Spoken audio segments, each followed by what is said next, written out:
আসসালামু আলাইকুম রহমতুল্লাহ। গত জুমাতে আমি খুতবাতে একটি প্রশ্নের জবাব দিয়েছিলাম। সেখানে বলেছিলাম যে বাংলায় খুতবা দেওয়া যাবে।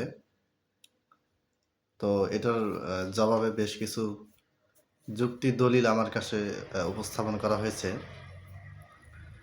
অনেকগুলি কথা আছে, যেমন একজন কমেন্টে বলেছেন যে যদি আমরা আরবি ভাষা না বুঝি এজন্য বাংলায় খুতবা দেওয়া যদি জায়েজ হয়, তাহলে আজানের অর্থ তো আমরা বুঝি না, তাহলে আজান বাংলায় দেওয়া হয় না কেন? তো আজকের ভিডিওটা মূলত এই কমেন্টের জবাব না, আমি এক কথায় উত্তর দিই। সেটা হচ্ছে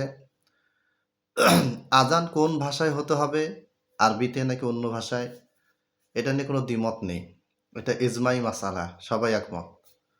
তো যেই মাসালা একমত সবাই, সেই মাসালাকে টেনে এনে ইখতিলাফি মাসালের সাথে যুক্ত করা, এটা নিতান্তই অজ্ঞতা, গোঁড়ামি এবং অপরিপক্কতার পরিচয়। ওই জন্য যেই ভাই কমেন্ট করছেন, উনি খেয়াল করবেন, এই ধরনের উল্টাপাল্টা কমেন্ট করে ধূম্রজাল সৃষ্টি করবেন না। এবার আসি বেশ কিছু দলিল, তার মধ্যে 3টি হাদিস আমি পেয়েছি, মানে দেওয়া হয়েছে। 3টি হাদিসের পেশ করেছেন বগুড়া জামিল মাদ্রাসার মুহাদ্দিস মুকাল্লিদ শফিক আসমি সাহেব। তিনি হানাফি মাযহাবের মুকাল্লিদ। শফিক আসমি সাহেবের ওই লেখাটা এবং এই যে আর্টিকেলটা, ওটা আমাকে দেওয়া হয়েছে, আমি দেখেছি। এবং এগুলি তিনি তার বিভিন্ন খুতবা বক্তব্য বলেছেন। দেওবন্দি বেরলভী মোটামুটি যারা বাংলায় খুতবা দেওয়ার বিরুদ্ধে বা মাতৃভাষায় খুতবা দেওয়ার বিরুদ্ধে, তারা সবাই এই 3টে হাদিস পেশ করেন। আরও কিছু দলিল পেশ করেন, যেগুলি আমি পরবর্তীতে আলোচনা করব। আজকে 3টে হাদিস নিয়ে কথা বলবো। আমি এই মুহূর্তে মাকতাবা শামেলা বের করেছি। মাকতাবা শামেলার মুসান্নাফ ইবনে আবি সাহেবা 5324 নম্বর হাদিস। এই হাদিসটি ইমাম ইবনে আবি সাহেবা রাহিমাহুল্লাহ বর্ণনা করেছেন, যেটি মুকাল্লিদ শফিক আসমি সাহেব তার লেখনীতে এবং বক্তব্যে দলিল হিসেবে একাধিকবার ব্যবহার করেছেন। আচ্ছা, হাদিসটা কি? হাদিসটা হচ্ছে আন ওমর ইবনুল খাত্তাব রাদিয়াল্লাহু তাআলা আনহু قال ইন্নামা জুইলাতিল খুতবাতু মাকানা রাকাতাইন।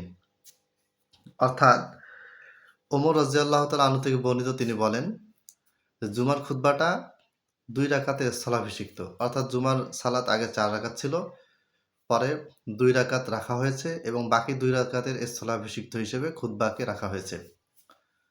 তো এই হাদিস থেকে যেটা বোঝানো হচ্ছে সেটা হচ্ছে যে যেহেতু 2 রাকাত সালাত বা সালাত 3 রাকাত হোক, 4 রাকাত হোক, যেটাই হোক, এবাদত যেহেতু তাওকিফি, অর্থাৎ কোনো পরিবর্তনযোগ্য নয়, যেভাবে আল্লাহ নবী সাল্লাল্লাহু আলাইহি ওয়াসাল্লাম করেছেন সেভাবেই করতে হবে, এটাই যেহেতু এবাদতের মূল শর্ত।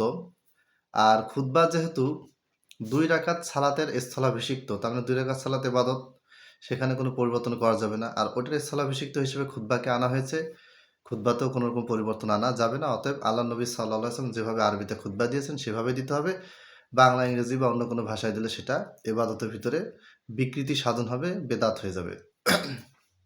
আচ্ছা, ঠিক আছে, রেওয়ায়েতের বক্তব্য ভাষ্য ঠিক আছে, কিন্তু সমস্যাটা অন্যখানে। সমস্যাটা হচ্ছে এই রেওয়ায়েতটা বর্ণনা করেছেন ইমাম ইবনে আবি সাহেবা রাহিমাহুল্লাহ। তিনি শুধু হাদিস বর্ণনা করেননি, তিনি সুন্দর করে পুরো সনদটাও তুলে দিয়েছেন, সূত্রটাও তুলে দিয়েছেন। সূত্রটা কি, সনদটা কি? হাদ্দাসানা হুসাইমুন ক্বালা আখবারানা হিশাম ইবনু আবি আবদিল্লাহি আন ইয়াহইয়া ইবনি আবি কাসির ক্বালা হুদ্দিসতু আন উমর ইবনুল খাত্তাব। অর্থাৎ ইমাম ইবনে আবি সাহেবা রাহিমাহুল্লাহ তিনি বর্ণনা করেছেন তার ওস্তাদ হিশাম থেকে। হিশাম বর্ণনা করেছেন হিশাম বিন আরেকজন হিশাম থেকে। দ্বিতীয় যে হিশাম, হিশাম বিন আবি আবদুল্লাহ, তিনি হিশাম নাকি হুসাইম, এটা নিয়ে একটু বিতর্ক আছে, বাদ দিলাম। আবার ইমাম ইবনে আবি সাহেবা বর্ণনা করেছেন কার কাছ থেকে? হিশাম থেকে। হিশাম বর্ণনা করেছেন তার ওস্তাদ আরেকজন হিশাম থেকে, আলাদা, এই হিশাম আলাদা। তিনি বর্ণনা করেছেন ইয়াহিয়া বিন আবি কাসির থেকে। ইয়াহিয়া বিন আবি কাসির বলতেছে যে আমাকে ওমর বিন খাত্তাব থেকে হাদিস বর্ণনা করা হয়েছে। তাহলে 5 জন রাবী। ইনাকে যদি ওমর বিন খাত্তাব ধরি আর এটাকে যদি ইয়াহিয়া বিন আবি কাসির ধরি, তাহলে আমরা যদি গবেষণা করে দেখি, দেখব যে ইয়াহিয়া বিন আবি কাসির রাহিমাহুল্লাহ ওমর বিন খাত্তাব থেকে তিনি হাদিস শ্রবণ করেননি। মানে এটা মুনকতে, ইসনাদুন মুনকতিউন, বিচ্ছিন্ন সনদ। এবং এখানে বলা হয়েছে হুদ্দিসতু, আমাকে বর্ণনা করা হয়েছে ওমর বিন খাত্তাব থেকে। সামিয়াতু, আমি শুনেছি, বা আমি ওমর বিন খাত্তাব হাদিস বর্ণনা করেছেন আমি শুনেছি, এরকম কোনো বক্তব্য নেই। বা আমি আন শব্দটা হতে আমি অমুকের কাছে শুনেছি তিনি ওমর বিন খাত্তাব থেকে, সেটাও এখানে উল্লেখ নেই। সরাসরি বলা হয়েছে হুদ্দিসতু আন ওমর ইবনুল খাত্তাব, ওমর বিন খাত্তাব থেকে আমাকে হাদিসটি বর্ণনা করা হয়েছে। কে বর্ণনা করেছেন, কোথায় বর্ণনা করেছেন, কখন বর্ণনা করেছেন, তার কোনো হদিস পাওয়া যায় না। অর্থাৎ এই সনদটি মুনকাতে, বিচ্ছিন্ন সূত্রে বর্ণিত, এটি কখনোই গ্রহণযোগ্য নয়। হ্যাঁ, হানাফি মাযহাবের ভাইদের কাছে গ্রহণযোগ্য হতেও পারে, আমাদের কাছে এটা মোটেও গ্রহণযোগ্য নয়। উসুলে হাদিসের মূলনীতিতে এটা কোনোভাবেই গ্রহণযোগ্য নয়। আচ্ছা, একটা হাদিস গেল। ২ নম্বর হাদিস, এটা ওমর বিন খাত্তাব থেকে বর্ণিত, মুসান্নাফ ইবনে আবি শাইবাতে আছে, হাদিস নাম্বার 5331। এর আগে যে হাদিসটা পড়লাম সেটা হচ্ছে হাদিস 5324, আর এটা হচ্ছে 5331। হাদিসটা কি? আন ওমর ইবনুল খাত্তাব রাদিয়াল্লাহু আনহু قال কানাতিল জুমুআতু আরবাআন, জুমার সালাত আগে কয় রাকাত ছিল? 4 রাকাত। ফাজুইলাত রাকাতাইনি মিন আজলিল খুতবা, খুতবার কারণে 2 রাকাতকে কি করা হলো? বাদ দেওয়া হলো, আর বাকি 2 রাকাতটা খুতবার স্থলাভিষিক্ত, যেটা পূর্বে যে হাদিসটা বললাম ওই হাদিস, আর এই হাদিসের মর্ম একই সাহাবী ওমর বিন খাত্তাব থেকে বর্ণনা করা হয়েছে। আচ্ছা, দেখেন ইমাম ইবনে আবি শাইবা রাহিমাহুল্লাহ আবারও কিন্তু সনদ মতন 2টা উল্লেখ করছেন সনদ সহ। ইমামগণ আল্লাহ তাদের উপর রহম করুন, তারা সনদগুলি অত্যন্ত পরিশ্রম করে সনদগুলি তারা বর্ণনা করেছেন, তাদের কিতাবে লিখে গেছেন। কেন? যেন আপনি আমি চেক করে দেখতে পারি। আচ্ছা, এখানে কি সমস্যা? এখানে যে সনদটা আছে সেটা হচ্ছে ইমাম ইবনে আবি শাইবা বর্ণনা করেছেন ওয়াকি হতে, ওয়াকি বর্ণনা করেছেন আউজাই হতে, আউজাই বর্ণনা করেছেন আমর বিন শুআইব হতে, আর আমর বিন শুআইব বর্ণনা করেছেন ওমর বিন খাত্তাব হতে। তাহলে এই যে ইমাম ইবনে আবি শাইবার ওস্তাদকে ওয়াকি, ওয়াকি বর্ণনা করেছেন কার কাছ থেকে? আউজাই হতে। আউজাই বর্ণনা করেছেন কার কাছ থেকে? আমর বিন শুআইব হতে। আমর বিন শুআইব বর্ণনা করেছেন কার কাছ থেকে? ওমর বিন খাত্তাব থেকে। ঠিক আছে? এই আমর বিন শুআইব আর ওমর বিন খাত্তাব, এই দুজনের মাঝখানে গ্যাপ রয়েছে। অর্থাৎ আমর বিন শুআইব রহিমাহুল্লাহ তিনি গ্রহণযোগ্য রাবী, তিনি ওমর বিন খাত্তাব থেকে হাদিসটি শ্রবণ করেননি। এজন্য মুসান্নাফ ইবনে আবি শাইবার যে মুহাক্কিক মাকতাবা শামিলা, যেটা সবচেয়ে জনপ্রিয় একটা নুসখা, মুসান্নাফ ইবনে আবি শাইবা তাহকিক করেছেন, ওনার তাহকিক করা নুসখাটা সবচেয়ে বেশি জনপ্রিয়। সেটা এই মুহাক্কিক সাদ তিনি বলেছেন যে মুনকাতে আমর ইবনু শুআইবিন লাম ইউদরিক ওমরা, এই হাদিসটা মুনকাতে, আমর বিন শুআইব ওমর বিন খাত্তাবকে পাননি। হাদিস শ্রবণ তো দূরের কথা, তাকে পাননি, তার জামানাই পাননি। যদি বলে জামানা পেয়েছেন মেনে নিব যুক্তি খাতিরে, কিন্তু হাদিস শ্রবণ তিনি তার কাছ থেকে করেননি।